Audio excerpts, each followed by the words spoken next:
I don't know of any watch brand, that speaks about time. What happens when a watch brand stops talking about watches and starts talking about time? You show up with a G-Shock, no offense, and you're not part of their club. You show up with a mechanical timepiece, handcrafted. You belong to the group. It can even start up a conversation. Omar Chaoui is the founder of Magana, a Dubai-born watch brand with Moroccan roots built around culture, community, and mindfulness. Today, I would argue that the Middle Eastern customer in general and the Gulf customer in particular has a lot more depth than what Western-based brands may think. We talk about building an independent watch brand, creating meaning in a category dominated by heritage and craftsmanship, and what it takes to earn trust in one of the world's most competitive industries. Welcome, Omar. Thank you. It's the first episode of Commerce Couch UAE. Okay. It's amazing to have you here today.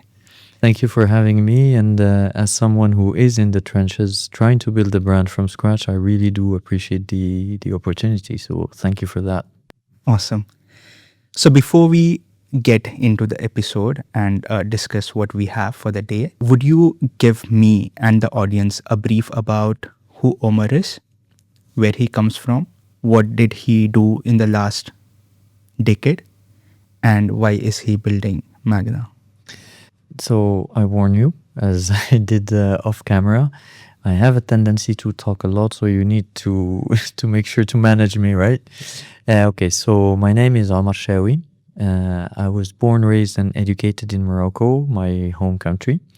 I moved to Dubai when I was 22 in the late 1990s, and I have built a life and a career and a business in this new home where I have been for the last 27 years now. I met my wife here, my kids are born here, and this is home, and I'm very proud of the fact that Magana is a Dubai UAE born brand with Moroccan roots, sure, but it still is a very instilled with what I have learned and witnessed and captured from the spirit of Dubai and the United Arab Emirates. I did my career, my corporate career mostly, working for brands in the watch industry, different roles, up until the summer of 2018. The brand that I was working for at the time was going through some financial trouble. Sadly, a couple of years later, it went bankrupt. So in the summer of 2018, I have lost my job. And I find myself looking for an opportunity which didn't materialize, at least not the way that I intended to see it happen. Instead, I became an entrepreneur. I started a first company where I developed with a really good friend of mine a SaaS solution for the luxury retail industry, where we would capture and analyze data and feed it back to the brands to help them identify specific points of inflection in their business model to improve their profitability and revenue. Understood. As we were building that, and we started really signing some exciting clients, big brands, COVID hit. And with COVID, everything collapsed. We're not the first, we're not the last. A lot of people have suffered. Towards the end of it, as we were coming out, I start pitching my solution again, and I happened to pitch it to a luxury watch retailer here in the Gulf region. They needed help, not the kind of help that I was offering, but help to liquidate a very large inventory of luxury watches they had. So I take the job, and for 3 or 4 months, I worked really hard. 16, 17, 18 hours a day for 3, 4 straight months. But as I was doing that, I felt the passion and the love. It wasn't work because I do love this industry. Unlike what I was doing for my own business, which was tech. Tech, I used to have this little knot in my stomach because it was so hard and so difficult. The watch industry isn't easy. It wasn't easy, but it's where I became a man. It's where I built a career. And so I did enjoy that. And when the gig ended, I told myself, this is what I want to do. And so I started a company, which I still have today, called Time Trading, with a website called thewatchcurators.com, where we help people build a watch collection. And that was doing okay. The summer after that, so we're in 2021, someone tried to mug me in Paris and to steal a luxury timepiece I had on my wrist. Didn't happen, but it was a very scary moment. And that made me realize that the business that I was building as an entrepreneur depended on my personality, on my presence. If I were incapacitated in any way, shape, or form, the business couldn't run. So I told myself that I needed, especially for my children who were 7 and 9 at the time, I needed to create a business that can run without me, but that could also be a way for me to transmit to my children through the business a certain set of values, certain set of commandments, if you will. And that's how the idea of doing Magana started, because I wanted it to be in the watch business. I couldn't be a retailer. I don't have the money for that. I couldn't be a supplier. I didn't have the money for that. I couldn't be a content creator. I don't have the talent for that. So all was left was create a brand. And I asked myself, how hard would that be? And 4.5 years later, almost 5 years later, here I am. It took me a little less than 2 years from that point of time when I decided to launch a watch brand. That was July 2021 up until April 2023 when I officially launched the brand. So it's been now almost exactly 3 years. So the time from when the thought came to the time when you actually went and did launch, how was that period for you? It was interesting. It was enriching, exhilarating at times, frustrating at times. When you start an endeavor, whatever it is, you always start off with a number of hypotheses. Okay, do we go left or right? If we go left, this and this and this should happen. If we go right, that and that will happen. Makes sense. That's what you think and that's what you hypothesize. But the reality is that at every junction, you don't have 2 choices, you have a dozen choices. And you might have some sort of visibility or insight on where that choice could lead you. And more often than not, at least in my case, I was dead wrong. I had ideas as if I wanted to be a dropper brand. I would do a drop, 50 or 100 watches. They're available only here and now. So create that FOMO with consumers. They will buy. People aren't waiting for me to show up and present my brand, stuff like that. So it was everything you can imagine it to be. It was fun, it was exciting, it was exhilarating, it was scary, it was stressful, it was all of this thing combined. Are you enjoying it? I am. I wouldn't do it otherwise. What do you think watches represent psychologically today? Like in a world where nobody really wants to wear them anymore, like you have it on your phone, it's easily accessible. What is it that? So watches, at least in modern times, so let's say from the 1950s until now, they always had a dual function. A practical function, it measures time, and a social function. It is part of one's personal branding. Tell me what watch you have on your wrist, and I'll tell you the kind of person you are, kind of thing.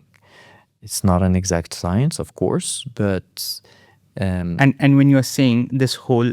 So for instance, you're wearing, it's a Casio G-Shock, it's chunky, it's bold, etc. So what it tells me is that you're probably an outdoorsy guy, that you work out, that you will always prefer efficiency and functionality over design and allure. How close or far am I? Yeah, 85%. Okay. So that's what I mean, right? So watches are part of a person's personal branding, just like jewelry or handbags for women, just like your clothing, the kind of, I don't know, you wear your clothes loosely or tightly, you prefer to wear pants or shorts or sandals, sneakers, all of that. We communicate with other human beings in silence. What I mean by that is that the words that come out of your mouth are only a small percentage of the way you communicate. The way you handle yourself, your body language, the way you dress, the way you listen, the way you look at people. All of these are part of a person's communication. So watches are a tiny part of that way to communicate with your environment. From the interviews of yours that I have seen, you have mentioned that nobody in the watch industry is really talking about time, really. Okay. Why do you think humans become more emotionally attached to time as they grow older? Okay, so let me just quickly reframe. What I have said was that, to my knowledge, I don't know of any watch brand, that speaks about time. So it's slightly different. So when I was starting Magana, I needed to create a brand from scratch. So create a brand universe, find a brand name. But before the product and everything, I needed to understand, what do I want to say through this brand? The world doesn't need a new watch brand. The world doesn't need a new watch. The world doesn't need a new lifestyle brand. So why would I? And the answer to that was that when I look at the watch industry, the brands will speak about three main topics: their heritage, their craftsmanship, and their functionalities or technical prowess.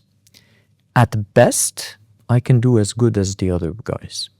And when you want to bring your brand to the market and talk to consumers, I would find myself battling for their eyeballs and their attention on the same topics as everybody else. Mm-hmm. And it's a money game. If you don't have, as a startup, bootstrapped brand, I don't have the means to compete in terms of buying visibility. So I needed to find an angle that would be different from all the other angles. And after a lot of work and thinking and consulting with a lot of people that I know within and without the industry, I have come to realize that actually people don't speak about time and what time is. Now, I'm assuming you're in your early 30s, late 20s? 29. 29? Okay. All right, good for you. Someday, you're going to be, inshallah, old and gray, and you look back to your life. And your children, may you have some, inshallah, your children will be out of your home. They will live, hopefully, a successful, independent life, and you will miss them. Your siblings will be living in other places, and you will miss them. And your friends would have moved on, and you'll miss them. And your parents, may Allah grant them long life, won't probably be here anymore. When you're old and gray and you look back, you will not regret a business deal. You will not regret a promotion. You will not regret having missed this person's birthday party. What you will regret is not having looked after your body, not having eaten properly, not having developed your friendship and complicity with your wife, your friendship and complicity with your children, with your siblings, not having maintained friendships. So ultimately, when we are old and gray, the material doesn't matter anymore. What matters is not the rat race that you thought was the important thing in your youth. What matters is the strength of the bonds and the relationships that you have built with yourself and with people around you that you love and care about. And this is true whether you're Indian, Moroccan, Emirati, American, Russian, Japanese. It's a universal human truth. True. I think we can agree on that. Yeah. Okay? Definitely. And so, why do we have to wait until we are old and gray to have these regrets? Because think about this. We think of time as a line. There's past, there's present, and there's future. But in reality, there is no past. It's gone. It can't be changed. It can't be tampered with. It's done. And the future isn't there yet. Okay? Who says you're going to wake up tomorrow? We don't know. True. So there is only now. So we need to take action now to hopefully in the future be able to reap the benefits. You want to get ripped? You want to have a six-pack? It's going to take you 3 years of going steadily to the gym 3, 4, 5 times a week and doing crunches for half an hour, 6, 7 times a week to have abs in 3 years. It's not, you're not going to wake up someday and say, oh, I got abs, you know? It's a gradual process. And if you really think about it, anything worth doing in life, anything worth having in life takes time. So all we say is make time for who and what matters in your life. What matters to Suhail is not what matters to Omar, and that's fine. That's basically it. Interesting. Yeah. Philosophical. Now, when people go to buy something luxurious, right, Mm-hmm. you have been into the consumer side Yes. of people who buy luxury things. What are they really trying to do that? Is it for a validation or is it to feel good about themselves? Are you familiar with the Maslow pyramid of needs, hierarchy of needs? Yeah, yeah. Okay, so the hierarchy of needs, just for people who don't know of it, it's a pyramid that has been designed by this researcher, I think he was American, Maslow, if memory serves, where it says that all humans have similar needs, and these needs change depending on your social and material status. Maybe I'm butchering this, but I'm doing my best. So at the base of the pyramid, you have your physiological needs. You need food, you need water. You don't have those, you die. So you need to look after these. Yeah. Slightly above that, you need a roof above your head. Slightly above that, you need to belong to a community, a tribe, a family, and a nationality. And as you go through the different steps of the pyramid, you would see that the higher you are, the less number of people do need that. But these are needs nonetheless. Okay? So the luxury industry, in my opinion, and it's only my opinion, is on the third or the fourth step of the pyramid, and it responds to the need to belong. Okay? In other words, you're a 25-year-old young guy, you're making good money, you're making a good living, and you go clubbing. And you notice, because you're interested in dating, you notice that the guys who have the most women attracted to them dress a certain way, wear certain brands. I want to be part of that. What brands are they wearing? What are they consuming? And so to try and belong to that, you will go and acquire these kind of products. When you're 45 or 50, you will have a different way for belonging, a different level of need that would make you still want to acquire that luxury item. Somebody who is in their late 40s, their early 50s, they have a corporate job, they're entrepreneur or whatever, they go to restaurants, they go to certain places, etc., and they notice that the clients they deal with, the colleagues they deal with, they're into watches. And you show up with a G-Shock. No offense. You're not part of their club. You show up with a mechanical timepiece, handcrafted. You belong to the group. It can even start up a conversation. It can even be the beginning of a new friendship.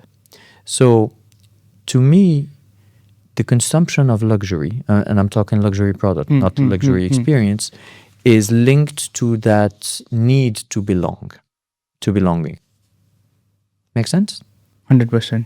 Yeah.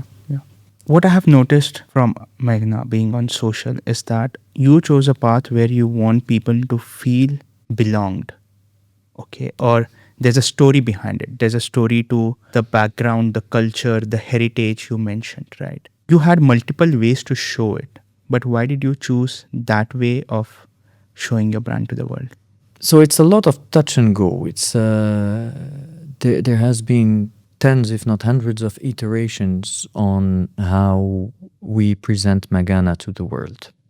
So Magana is built on three values that I call the Dubai values and one philosophy. The philosophy, I just explained it earlier, which is making time for who and what matters. The values that I'm building Magana on are values that I've drawn from my almost 3 decades living in Dubai and in the UAE. This place, which is the envy of the world, to be perfectly honest and blunt, and rightly so, this place works because of a number of things, and to me, the three key elements are: one, the cultural element. A lot of people think that there is no culture in Dubai, and they're dead wrong. The culture in Dubai, in the sense that, so we both live here, you're from India, I am from Morocco. Do you get, as an Indian, to celebrate Diwali? Of course. Of course you do. Yeah. Okay. Yeah. Are you allowed to decorate your home, to attend parties, etc.? Of course you are. Yeah. Right? Nobody's forcing you to live the Emirati way. You can live the Indian way while being in Dubai. I can live the Moroccan way while being in Dubai. The French get to live the French way. Everyone get to live their way and in respect of their culture. We all have the right to be proud of our culture and to flaunt it, as long as we don't bother the next person. I don't know any other place in the world where this is possible. The second value is a value of togetherness or community. When I first moved to Dubai, back in the late 90s, the city was much smaller, less richer, there were less places. Things were simpler. And I have witnessed how, over the next 2.5 or 3 decades, how all the people who came and went, who live here, who gave their all to this place, how by coming together as a single community, we have been able to build one of the best cities in the world. Absolutely. 200 nationalities, 3.5 million people. None of us does politics, and thank God for that, right? You remove politics, you remove religion from the equation, you're left with community and togetherness. We've built the best of everything in this place because we are able to come together and work together. The last value, which we've drawn from Dubai and the UAE, is the value of mindfulness. In my 27 years here, maybe once or twice I have seen two people getting into a fight, verbal or physical. You never see that happen. Why is that? Simply because each person is mindful of how their words and action can impact the next. And so everyone has a kind of built-in self-censorship to make sure that if I want to throw a party in my place for my wife's birthday, I'll make sure to warn the neighbors, to perhaps invite them, etc. And you know what? When I do that, their answer is, if I don't hear any music, I'm going to get mad. Please have fun. Happy birthday to the wife. This is mindfulness. This is what living together in a mutually respected community where everyone is there for one another. And these are amongst the things that make me proud to say that Magana is a Dubai-born, UAE-based brand. Because I think that the world at large has a lot to learn from what this country has been able to achieve in such a short time. Understood. What becomes easier or maybe even harder building a luxury brand from Dubai compared to building it from luxury capitals of the world? I'd be lying if I give you an answer. I've never built a luxury brand before, and this is my first time, and I'm only doing it here, so I wouldn't know. I don't know, and to be honest, I don't want to know. What keeps conviction alive when you know you are growing, but the numbers are not there yet? Faith. Faith in what? Faith in God, of course. Faith in myself. Faith in my vision. Let's say that we are at this level. at this level, and we want to reach this level. Hmm. Okay, whatever the action is, and the amount of work necessary is X. If I do the work X, I might reach here, I might go a little above, I might come a little short. But this is where the objective is. Now let's say that instead of having the objective here, let me put it here. In your opinion, with the same level of effort, will I reach the top or no? Most likely not. No. Will I go beyond this point? Slightly maybe here and there, but not because that's the ceiling. That's the bar you have set. That's not the bar. The bar in my mind is here. So if the bar of my mind is here, I guarantee you I'm going to go above this point. A few years back, maybe 10 years ago or something like that, His Highness Sheikh Mohammed bin Rashid had announced the vision Dubai 2071. And one of the projects was Dubai and the UAE will be behind the first city built on planet Mars. It's in less than 5 decades from now. Is that happening? I have no idea. But what I can tell you for sure is that the amount of work, research, investments that could make that a reality is full on, full throttle. And I can't wait to see the amazing stuff that they will come up with. Will they be able to achieve that goal? Maybe, maybe not. I hope they will. But what I can guarantee is that the results of the work leading to that will go beyond anything we could have imagined if such a target hasn't been set. So, as an entrepreneur, I believe that crazy, unrealistic objectives backed by a vision are the strongest way to make one reach success. So success might not be what you envisioned, but success will be there nevertheless. So what keeps me going is that, as far as I'm concerned, in my mind, by 2033, which would be the 10th anniversary of Magana, inshallah, the brand will be global. The brand will be available in the best locations around the world. People will know the name. It will become a household name. And everything will be hunky-donkey. Now, how do I get there? No clue. I'm figuring it out one day at a time. Will I get there? You bet. One way or another. If I don't have that faith, might as well close shop now. So, I have that vision. More than a vision, I have faith in it. I am as sure of it as I am sure about the bed I'm going to sleep in tonight. It didn't happen yet. I haven't gone to bed tonight yet, but I know where I'm sleeping, right? I know it's so much that it can only be that. That's the level of faith that I have in my vision. And so I know it's happening. The world doesn't know yet, but I do. And they'll catch up. Mad level of obsession? No, because I am a realist, and there are a lot of hurdles between here and then, and we take them one at a time. You know, if you want to climb Mount Everest, if you look at the peak, you're not gonna make it. But if you look at the next 10 steps, you're gonna make them. So that's what I do. I know where the peak is. Every now and then I look at it, but I'm focused on my next 5-10 steps. I need to make sure that I do them, that I don't fall, that I don't sprain my ankle. And when those 10 steps are done, you look at the next 10 steps. Like I said, the gym, the abs, same thing. It's very simple, really. Yeah, it's very simple. You have also mentioned about loneliness in entrepreneurship. What type of loneliness?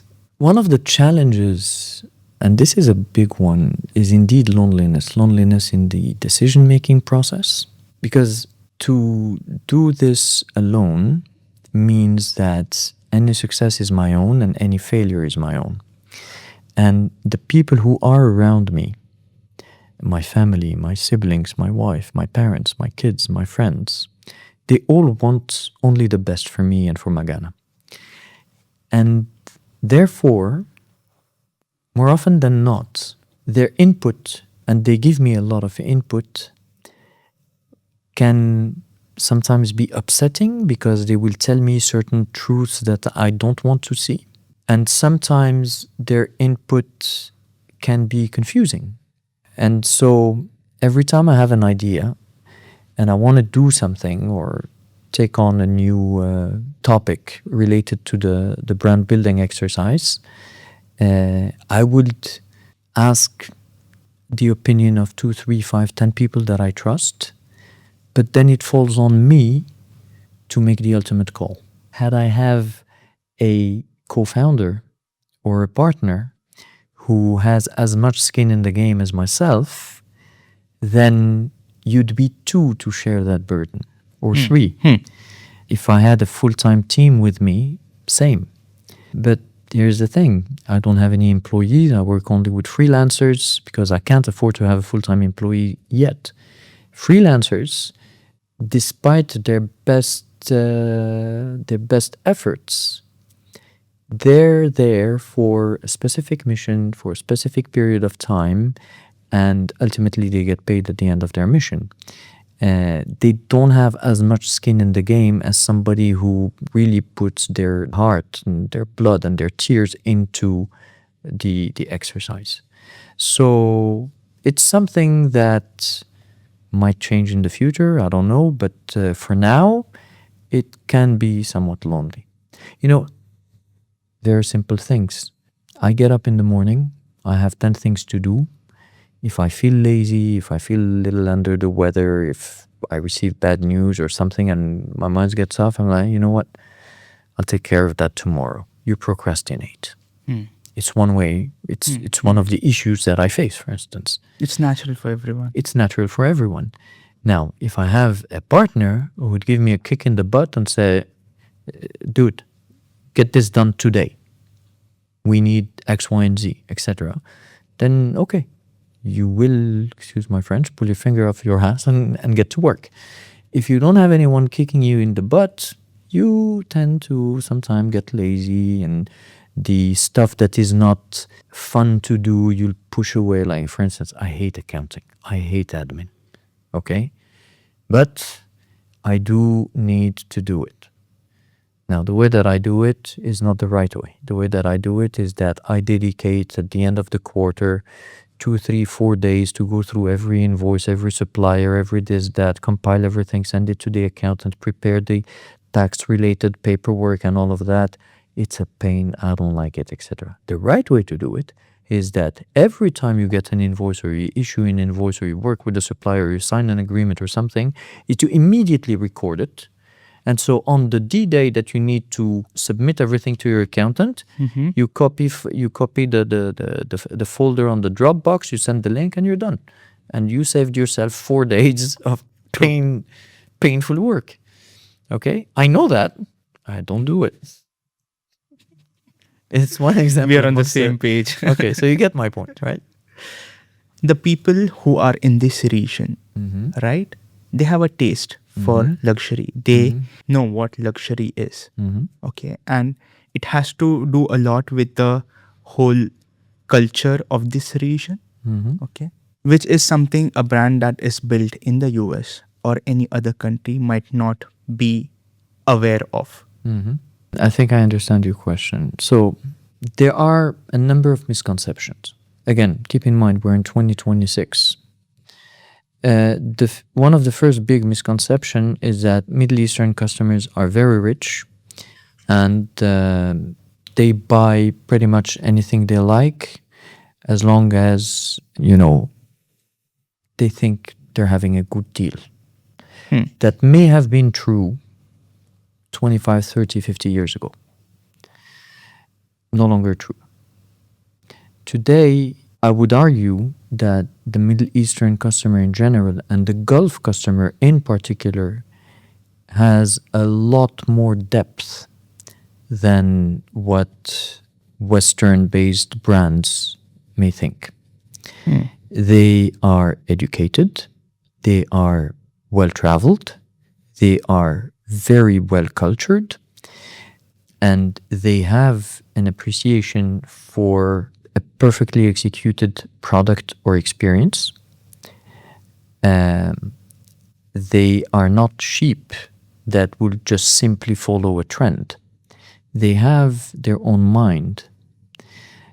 Moreover, they also are acutely aware that they are targeted as a consumer group, and that certain brands or products may want to try and take advantage of this pseudo wealth that they have. One of the specifics of this clientele is that they often do luxury spending not for themselves but to gift. Plenty of occasions throughout the year, be it Eid al-Adha, Eid al-Fitr, Mother's Day, Ramadan, Diwali, etc., etc. And in the Arabic and Muslim culture at large, it is very important to be kind and to show kindness through offerings and giftings, to show appreciation through offerings and giftings for the immediate family, your siblings, your parents, your spouse, but also friends and cousins and so on and so forth. Again, it's only my opinion, and I could be wrong. The idea that a certain category of people, sometimes they say the Middle Eastern, sometimes they say the Russians, sometimes they say the Chinese, etc., they are not a single solid block. They are made up of different individuals with different stories, different means, different experiences, etc., etc. So generalizing is not really a good thing to do, but we're doing it anyway. The consumer wants value for what they pay for, to put it simply, which is, as a matter of fact, true for any luxury product consumer anywhere in the world. Give me my money's worth. If I can get a good deal, fantastic. I'm happy to get a good deal, but at least give me my money's worth. So there are some brands today, to speak about watches, there are some brands that make watches that sell for hundreds of thousands of dollars. On the secondary market, they sell maybe 20, 30, 50, 100% more than the retail price because of the lack of supply. When you put that much money on a watch, you expect it to work perfectly. Sometimes the brand that I have in mind, which will remain nameless, would have some after-sales service issues.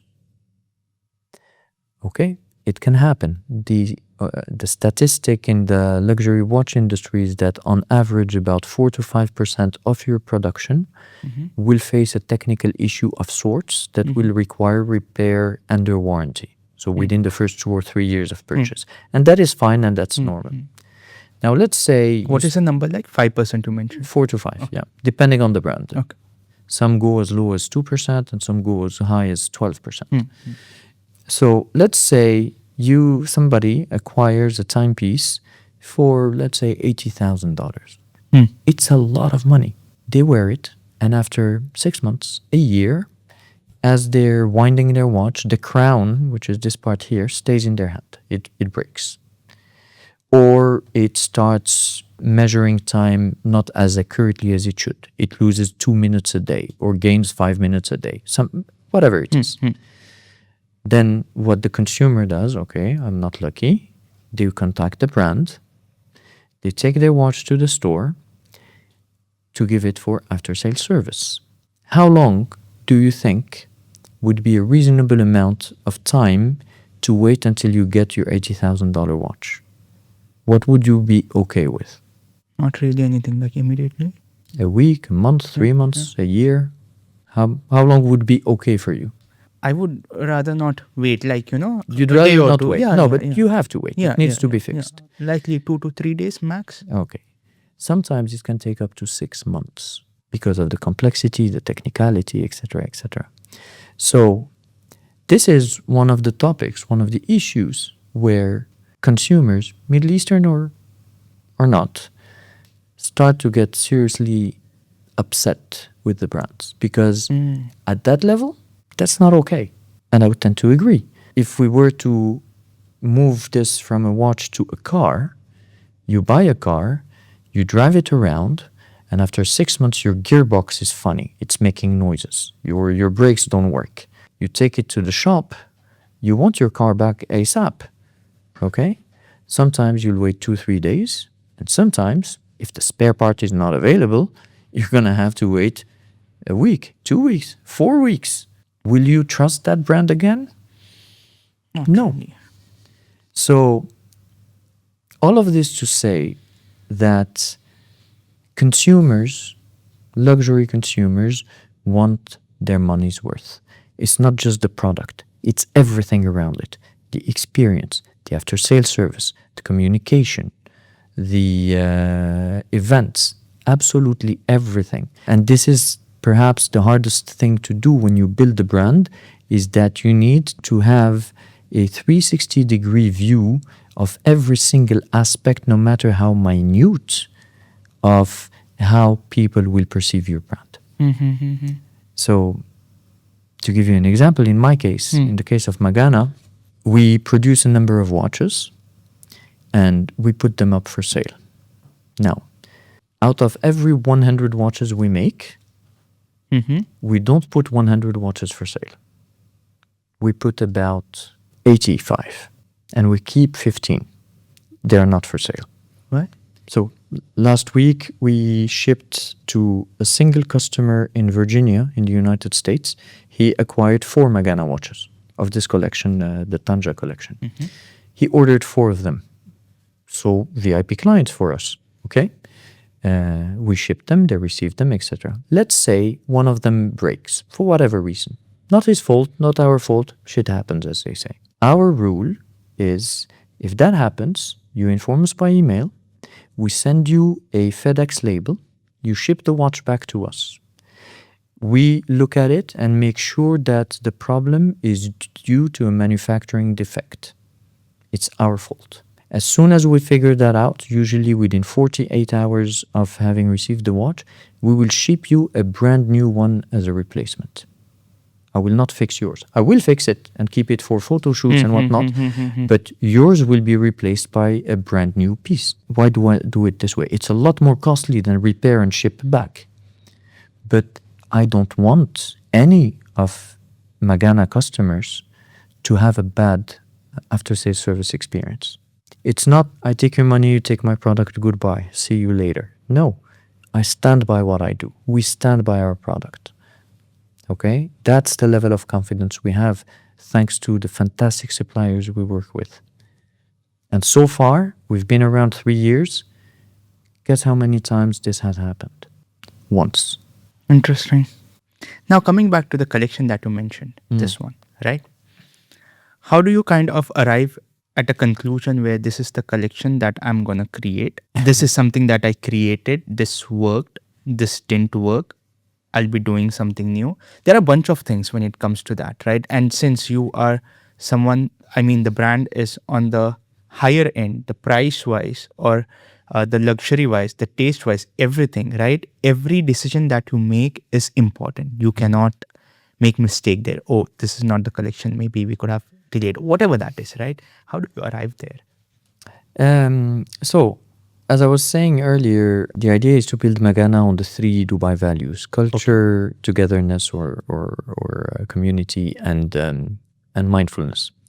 So the first 3 watches we dropped were on the theme of culture, and the design was inspired by 1,000-year-old cities where time stands still. There are some places in the world, some cities in the world. I wouldn't know what example to give you in India, I'm sorry. But if you go to a place like Istanbul or Rome, you can visit the oldest part of the city. And when you're there, the food you'll eat, the colors you will see, the smells that will hit you, the sounds you will hear, even the food you will taste would be almost exactly the same as what you your ancestors would have experienced 1,000 years ago. Now, these cities are usually surrounded by a big wall because they needed, way back when, to be protected from invasions. And the way to get to the city would be through a gate. So our first watch, which was called Tribute to Fas. Fas is a city in Morocco that was founded in the 8th century, where my family originally comes from, has such a vibe. So when you go to these places, you would walk on cobblestone that over centuries has been smoothened, and you would see the wall surrounding that would be rough. These are centuries old walls. So what we did is that we designed the watch with a bezel that represents the outer walls. We have a little shape gate at the top, at the bottom of the bezel. That's the gate to go to. The watch itself is a complete calendar, so it measures all of time: hours, minutes, seconds, day, date, and month. To give you the understanding that time is more than just the hours and minutes you go through every day. And the finishing inside the watch, part of the bezel, the dial, which is the face of the watch, part of it is finished very smooth, just like the cobblestone, and part of it is very rough, just like that wall. So that was the culture watch. Later, we launched 3 watches that are quite similar in design, but we worked with different colors. We worked with sand color, green, and white. And here we are about mindfulness, in the sense that together, as mankind, we screwed up the planet through global warming. We are all collectively responsible for it. Now, when I was working on the launch of even our first watch, my son had come and asked me if Magana would be, so he was 10, I think, at the time, and he had studied sustainability at school. So he comes and asks, Dad, is your brand going to be sustainable? No. Why not? Because I can't afford to, because it's an industrial product. There are a bunch of reasons. And then he says, well, Dad, between doing nothing and doing everything, there must be somewhere in between where you could do something. Okay, like what? It's like plant trees. You know what? That's a good idea. And so as a brand, I took a pledge that every watch we sell, every single watch we sell, we finance the planting of 212 trees. It's not much, but it's not nothing. And as a Muslim, I also believe in the concept of sadaqah jariyah, which I'm sure you're familiar with. For those who don't know, sadaqah jariyah is a charity that keeps on happening long after you started it. And the score points you get with the Lord keep on adding up long after you've done the deed. So after the first watch, the first 3 watches which were about culture, we went to mindfulness and we said, okay, the deserts that exist today keep on expanding at the expense of proper agricultural lands. Okay, we need to do something to stop that. So I wanted to bring awareness on the topic. Now, to the best of my knowledge, I could be wrong, there are 3 types of deserts. You have sand deserts, like the desert of Liwa. So we have a watch called Tribute to Liwa. That's in the Emirate of Abu Dhabi. There's a cactus tree or cacti desert in northern Mexico, southern USA, called the Sonora Desert. So we've done a green watch, Tribute to Sonora. And then you have the tundra, which is in northern Europe, between Canada, Russia, and I think North Korea. That's where you have permafrost. So global warming, for instance, one of the effects is that the tundra desert, which is an ice and stone desert, our white watch, Tribute to Tundra, the global warming is making it so that the ice caps are melting. And as they melt, they free through the permafrost a certain number of organisms and bacteria that have been frozen for thousands of years. And that could represent danger because we don't know what's in there. So it's a way for us to make people mindful of how they live and how they consume. The first one, culture. The second one, mindfulness. This is about community. Now, this new watch or this new collection is called Tanja. Tanja is the Arabic name of the city of Tangier in northern Morocco.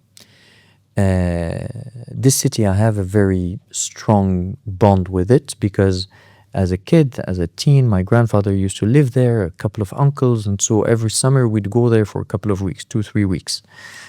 So fantastic memories, going to the beach with my cousins and my siblings and etc. And then when I graduated high school, I went to study hospitality management in Tangier, where I lived 4 years. And that's when I really fell in love with the city. So this is the 1990s. Now, during that time, when I discovered the city, I realized that many of the different places in the city have a vibe to them, a soul to them. And when I started digging up in history, I realized that Tangier in Morocco, from the mid-1920s until the mid-1950s, when Morocco became an independent nation, during that period, Tangier was not under French occupation nor Spanish occupation. The rest of Morocco was under one or the other. Tangier was an international city. And as such, it was a sort of free city. A free city where everyone was allowed to be themselves. Everyone was able to do whatever they wanted as long as they don't, of course, commit crimes or anything. And so it was a melting pot of spies during World War II, for instance, diplomats, smugglers, criminals, artists, Moroccan, foreigners, everything. And together, they gave this specific soul to Tangier as a community. And my idea was, okay, if I were to make a watch for that crowd in that era, what would it look like? Okay, so I can't draw to save my life. I don't know how to draw. But my wife is very good friends with a very young and very talented young man. He's not even 30 yet, who goes by the name of Iman Cocellato. He was raised in France. He's half Tunisian, half Italian. And this guy has launched his own couture brand called Cocellato for women. Very, very, very talented. And because we're friendly and because we are bootstrapped brand and we don't know anything, we had an exchange of services. I have experience in business, which he lacks. He knows how to design, which I don't. And I was like, you know what? I'll brief you. You design the watch for me, and I'll help you put together your business plan, your marketing plan, your this, that, and the other. And he had never drawn a watch in his life. So he was like, dude, I've never drawn a watch in my life. I wouldn't know how to go about it. I was like, that's exactly why I think you're the right guy, because you won't have any preconceived notions. So feel free to do as you want. The only technical elements are these three. A, I don't want it to be more than X in terms of diameter. B, I don't want it to be thicker than Y. And C, the hands have to be here and the date has to be here. Other than that, do as you want. And the first design he came up with, he came up with 4 or 5 different designs, and we agreed on one, and this was in January 2025. That's true. By November, I had the prototypes, and we started taking pre-orders, and we started delivering it just last month, second half of April. We had some delays. We were supposed to start delivering in March, but the logistics routes were a bit challenging these last few months. And so the first collection, the tribute collection, where we did the cities and the deserts, the price point is around between $2,000 and $2,500, because it's a mechanical movement with a complication, complete calendar, etc., etc. This watch, because I wanted it to be very thin, as you can see, it's 8 millimeter thick, so it's quite thin. Pretty sleek. Yeah, it's quite sleek. I wanted a watch that would be genderless or gender fluid. So my daughter, for instance, wears she wears this one with the mother of pearl dial. Okay. My son wears this one with an onyx dial. which is a natural stone, in both cases natural stone. So it really works on for all genders. I wanted it to be gender fluid. I wanted it to be thin and slim, and I wanted it to be within a certain price point. And so now, this new collection has a starting point at around $600, 2,500 dirhams, and it's doing well. People like it, people appreciate it. It's easy to wear, it's well built, and we managed to hit this price because we're running with a quartz battery-powered movement, which obviously costs a lot less than a mechanical, complicated movement. Awesome story. Thank you so much for taking out your time today.